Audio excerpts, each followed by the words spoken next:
Hey guys, how's it going? This is Scamming Hobbies here. It's kind of like my first actual YouTube video, vlog, whatever you want to call it. I don't know. You have to excuse how dirty I am. I was out in the shop working with my dad.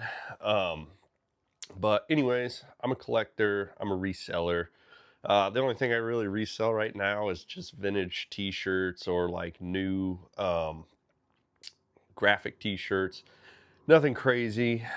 Tried my hand in the reselling cards, and that was just a big clusterfuck that I couldn't keep up with.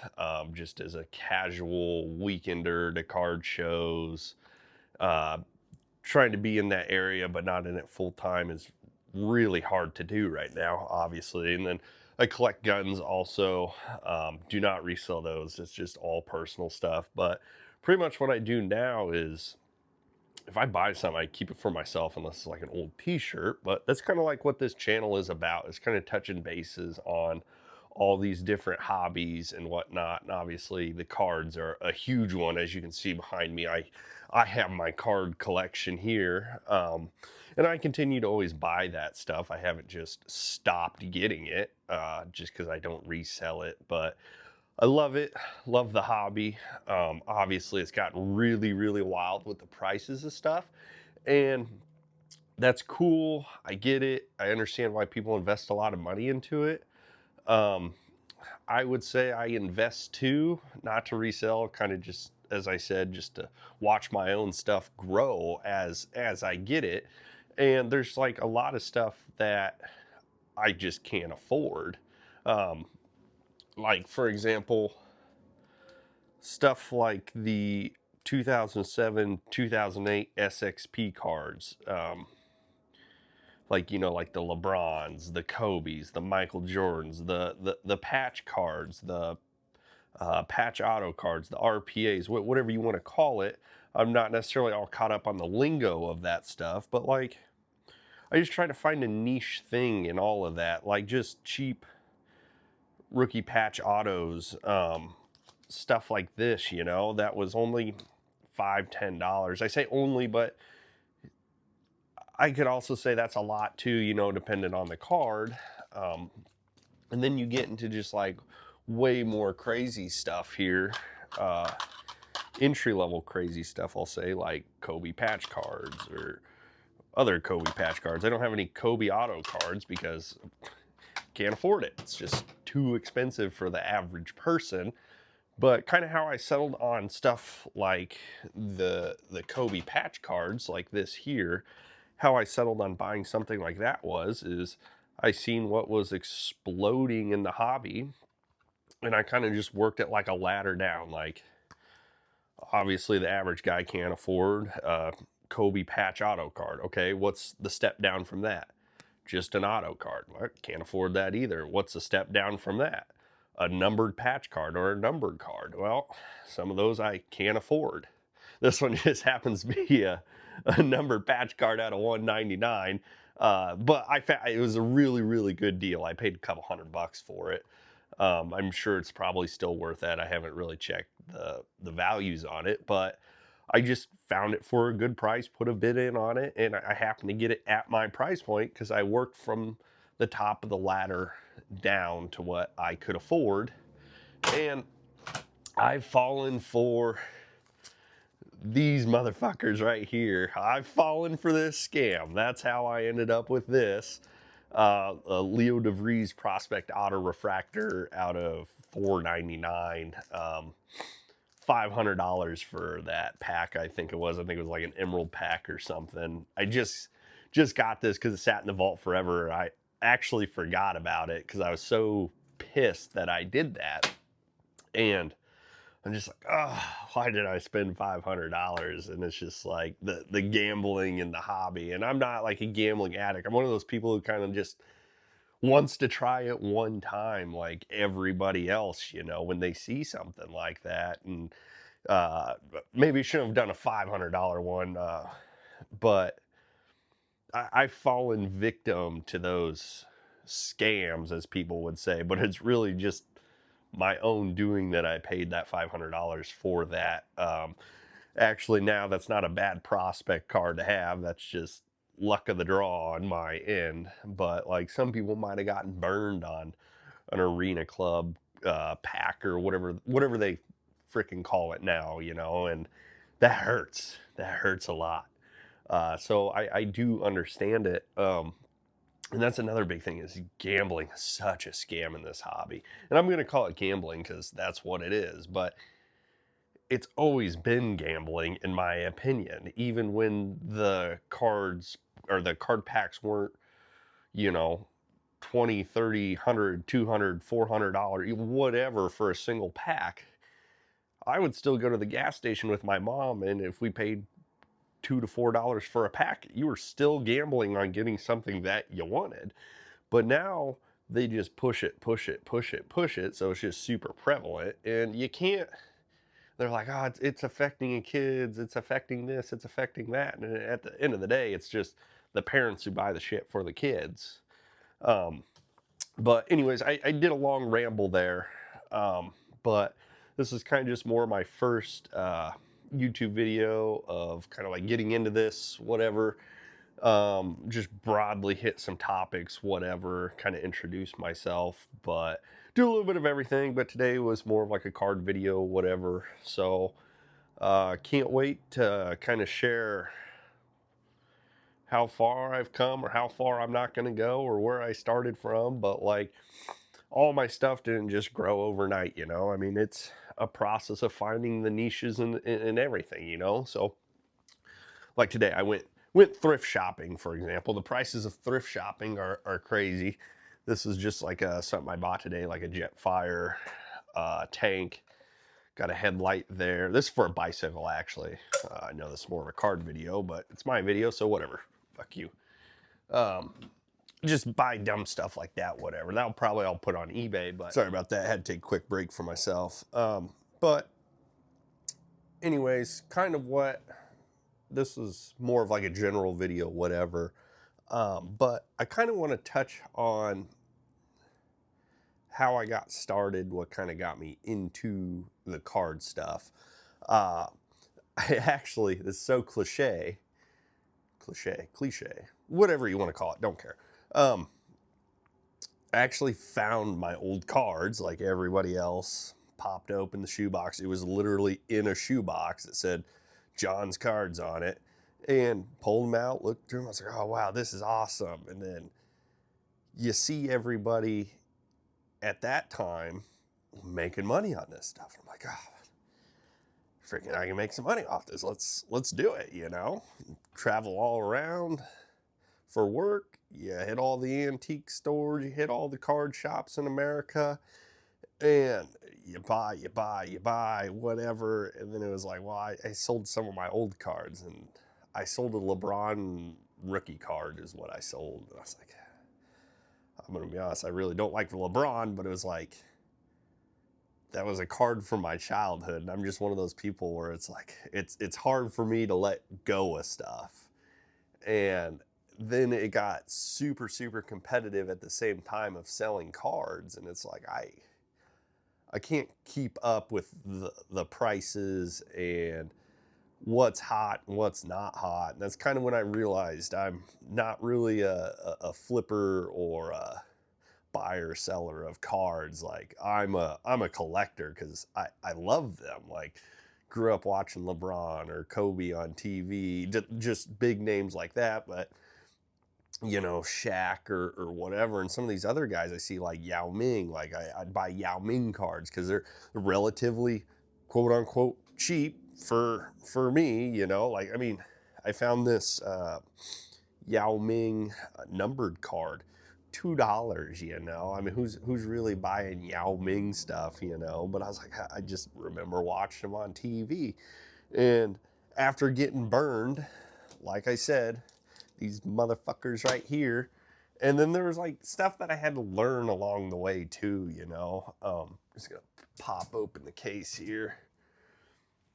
Like I bought this Pete Maravich card, super clean card. And it actually, I don't know if you can see it, had a price tag there and there on it. And that was just one of those things where I never pulled it out. I just looked at it and said, wow, that's got 4 sharp corners on it. Looks great. And got it home, pulled it out and had them yellow spots right there and just got freaking burned on it. You know, I don't know if I'll ever see my money back on that, but I think I paid like $800 for that or something, like, or somewhere between $700 and $800, whatever. But I got burned on it. Like, I learned a lot of lessons along the way of just getting burned and absolutely screwed. And like, that's where I was like, okay, I have to realign what I'm doing for me since I'm a collector. Like, I got to stop, slow down, don't follow the hype. Like, what is cool to you? What do you remember? What gets you excited about collecting? And it's crazy because you still have to take the card market into account for what you're going to buy. But like I said, I just had to find those niche areas that I could afford and wanted, and that what I still thought was cool. So one of like my bigger purchases, I know everybody's gonna be like, "That was stupid. Why the fuck did you do that?" Whatever. Was go out and buy early 90s packs because I loved ripping packs. You know, that was one of my favorite things to do as a kid. Was we went to the QT gas station or we went to the local card shop, and you might only get one pack, but it meant a lot. You know, I want to rip, but I can't afford a $700-800 box of cards or like these super high end cards. I cannot afford to do that all the time, and it's just not worth it anymore. So I would buy the cheap $1-2 90s packs from an antique store, whatever, before everybody thought they were $7-8 now for something that was way mass produced, which is fucking stupid because you know there's shipping containers somewhere just pounded full of those fucking cards. I'm sorry, but that's probably the truth. Same with Pokemon, don't get me started on that. But now it doesn't even make sense to do that. But anyways, I probably went to the antique store and this guy had a whole bunch because he used to work or used to own a diner that sold these cards, whatever. So I got all these packs for $1, $2. He had a couple that were a little bit more expensive, but they were also 80s packs, you know? And I mean, I just got a whole bunch of them and sent them off to PSA. And like this Mark McGuire card here, this is a PSA 10. I just sent stuff off because I was very amateur at grading and looking and seeing what was what. But like, opened that pack and that was a 1988 pack because he had quite a few of those, and that was a $50 card in a PSA 10 2 years ago, you know. And then I just happened to look it up the other day. Now it's a $300 card. Or this 91 Jose Canseco. It's a PSA 10. It was a $25 card 2 years ago. Now it's a $35 card. I think there was like another one that was pretty freaking insane.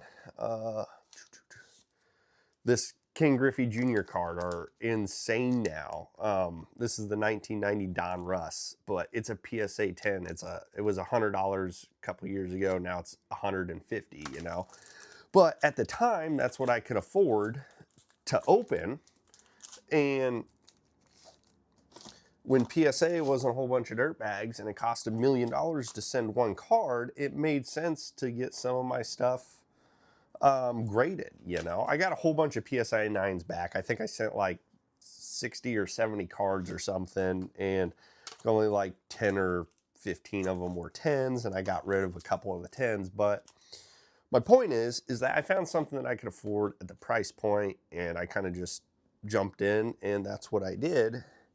And that was kind of like my first grading experience. And then I was like, I don't think grading's for me because it's just my own stuff. Like, I don't think I'm going to grade anymore. If I do get graded stuff, I'm just going to buy it off eBay. So I just get on eBay and go to auctions ending soon, and I would buy stuff like this. $20. That's what I paid for this thing. It was auction, a penny auction on eBay, and it's a 1970 Topps George Wilson Mint 9. Paid like 20 30 bucks, whatever, for it. And it's like, I wanted an old basketball card, but couldn't afford some of like the bigger names. I was like, that'd be cool to have an old basketball card like that. And then it just happened to go crazy in freaking value. Then I'd buy really weird stuff like Jordan cartoon cards, you know, stuff that was $5, $10, you know, and then that stuff went crazy too. And it's just like, just keep finding the weird niche stuff. Eventually, the market is going to go there because people can't afford the mainstream stuff, you know. And I think, trying to put that back. I just think people get way too caught up in the mainstream stuff and they're like, I can't afford it. This market can't sustain itself. The market is always going to find some weird niche and go right there and explode right there. And it's going to raise it up. And then you're going to hit the off seasons. The market's going to cool down. And then it'll come back around where people can't afford the rookie patch autos, this and that. So they're going to gravitate to something else that's weird. Just buy weird stuff that you can afford is what I'm saying, that you still like, you know? Like I said, it doesn't have to be the top of the line, you know? You can still find small stuff super cheap that is still way freaking cool that nobody else knows about, you know? Like, I love WWE. I do have a WWE card. This card right here, Undertaker rookie card. Paid, I think, $50 for that, you know? Now they're freaking ridiculous, but at the time, I just thought, I like WWE. Who's my favorite wrestler? Undertaker. Okay, what's his rookie card? Oh, there's an auto one. Shoot the guy an offer. $50? Sure. Well, now we all know what those did. But like, that didn't happen overnight either. It happened with a whole bunch of struggle, a whole bunch of why did I do that? That was stupid. And I just don't want people to be discouraged or just quit after they got burned. Like I said, you got to find the weird niche stuff that you still like to survive in this hobby, I think is the point I'm trying to make. Because everything I have, I think is cool, but it's weird. And when you go to a card show, and some of that stuff I'll take with me to maybe trade, not really to sell, but trade into something cooler, a little bit nicer. And people will be like, where the hell do you even find something like that? Like this. Pete Rose, Sorry I Bet on Baseball autograph. Like, I've pulled that out a couple times looking at some different inscriptions and whatnot, and I couldn't bring myself to get rid of it. It's just too cool, but people are like, what the hell is that even worth? It's not worth a lot, but it's cool, and you don't have one and you can't get one, and it'll never be expensive because there's not enough of them to go around to sell to jack up the price on it, you know? It's just weird shit like that I have. Oh, there it fell. Or I can't afford a lot of the high-end tickets or stuff, like the significant tickets in history, whatever, or some of the weird baseball memorabilia stuff, but I have a couple old-timer baseball collector member cards, some end-of-print ones, just weird stuff like that. But yeah, you just get out there, find something that you like in the hobby, and then shoot for the niche, work your ladder down, shoot for a niche part of that people don't think about. Get on eBay, get on ChatGPT, and just start typing in what's weird, what's niche, what can I afford, and the hobby's gonna start working towards all those weird places eventually, because all the mainstream stuff is gonna run out, you know, or it's gonna get too high for people to be able to afford. But go ahead and drop if you have any questions, comments, whatever. There's something else you want to see.